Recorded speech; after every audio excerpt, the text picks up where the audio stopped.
Okay, let's dive right in. Today, we've got a fascinating explainer taking a close look at how Emirati women managers are completely reshaping our whole concept of professional advancement. If you think you know exactly what it takes to climb to the top of an organization, well, get ready to have those assumptions completely challenged. We often just assume that climbing the corporate ladder looks exactly the same everywhere across the globe, right? A rigid, linear path, straight up. But the research we're looking at today challenges that Western-centric idea completely. Because it turns out, career success is actually deeply intertwined with very specific cultural and structural contexts. Here's a quick look at our agenda for today. We'll start by rethinking women's career models, then move into the kaleidoscope career model. After that, we'll hit the 5 mechanisms of advancement, check out 3 unique career models, and wrap up with some really crucial lessons for global leadership. All right, Part 1, Rethinking Women's Career Models. To really understand how these women navigate cultural and policy forces, we absolutely have to rethink how we view women's careers in the Arab world. Historically, the focus has always been on the barriers, but this multifaceted framework shifts the focus to agency and structural support. These women aren't just following some standard corporate playbook. They are actively leveraging a highly specific national ecosystem to propel themselves forward. It's a real game changer. Moving on to Part 2, the kaleidoscope career model. So the crucial theoretical lens here is the kaleidoscope career model. Think of a physical kaleidoscope, right? It shifts its beautiful pattern every time it's turned. Well, similarly, Emirati women constantly adjust their career focus based on 3 really interconnected dimensions. Those are the need for personal authenticity, work-life balance, and professional challenge. It is a highly dynamic, fluid approach, definitely not your standard fixed ladder. Which brings us to Part 3, the 5 mechanisms of advancement. Now that we have the theory down, let's unpack exactly how these women achieve this career growth. The study identified 5 distinct, culturally orchestrated mechanisms that they leverage to climb the ranks. We're looking at emeritization, wasta, job transitions, delegation, and entrepreneurship. Let's break down how each one of these actually works in practice. First up is emeritization. Now, this national policy provides some incredible privileges that actively support working mothers.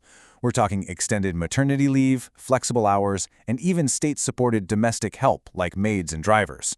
Honestly, this structural support is massive because it allows women to pursue intense professional challenges without having to sacrifice that crucial family balance. Next, we have the concept of wasta. As one manager in the study pointed out, when they need a candidate, they often look right at their pool of relatives and friends. Now, while this might be viewed a bit differently in Western contexts, wasta, or these intercessory connections, actually functions impartially here as a super effective networking tool. In a smaller population, tapping into trusted circles is just a highly efficient way to find qualified talent for top managerial roles. And hey, when the balance just isn't right, these women don't just quit. They utilize strategic job transitions. They move incredibly fluidly between sectors, maybe jumping from a family business over to the public sector and then into a private firm until they find a position that aligns perfectly with their evolving needs for both balance and challenge. That fluidity builds right into our next mechanism: delegation and shared decision-making. As these women establish their reputations, very often within family networks, informal influence transitions into formal authority. Take one manager, for example, whose CEO brother relies heavily on her viewpoint before making any major decisions. This kind of shared decision-making acts as a vital stepping stone, adding both challenge and visibility to their roles. Finally, a lot of women turn to entrepreneurship once their family duties become a bit more manageable. This path perfectly blends that need for authenticity and challenge. One manager even noted that she did all her early real estate work from her very first office, which was literally her kitchen. I mean, from the kitchen table straight to boardroom influence, it's a pretty amazing evolution.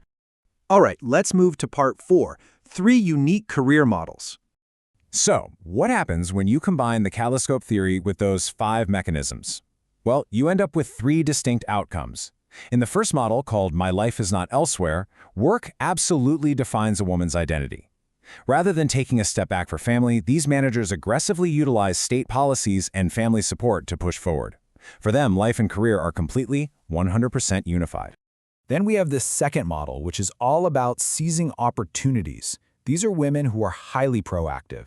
They feel like new doors are just continuously opening for them through national policies and quotas. By constantly tapping into their networking connections, their upward progress feels incredibly dynamic, almost inevitable, and totally opportunistic in the very best sense of the word. The third model, wholehearted dedication to the country, represents what you might call the ultimate form of authenticity. In this model, career success isn't just viewed as a personal victory at all. Instead, it is proudly seen as an essential component of the UAE's national development. These women view their management roles as an actual patriotic duty to help fulfill the state's broader vision. Which leads us to our final section, Part 5, Lessons for Global Leadership. So why does all this structural analysis actually matter on a global scale? Well, it really proves the danger of uncritically applying Western career models everywhere. Western assumptions so often force this linear separation of family and work.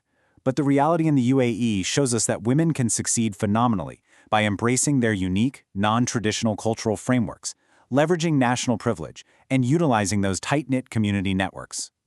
Before we wrap up today, I want you to take a second and evaluate your own path. Think about it. Which of those three dimensions of the kaleidoscope career model, authenticity, balance, or challenge, is truly driving your career choices right now? And more importantly, are you making room for them to shift as you grow? If you want to dive even deeper into this topic, you can explore the full exploratory paper on Emirati women managers over at Career Development International. Thanks so much for joining me for this explainer, and as always, keep learning.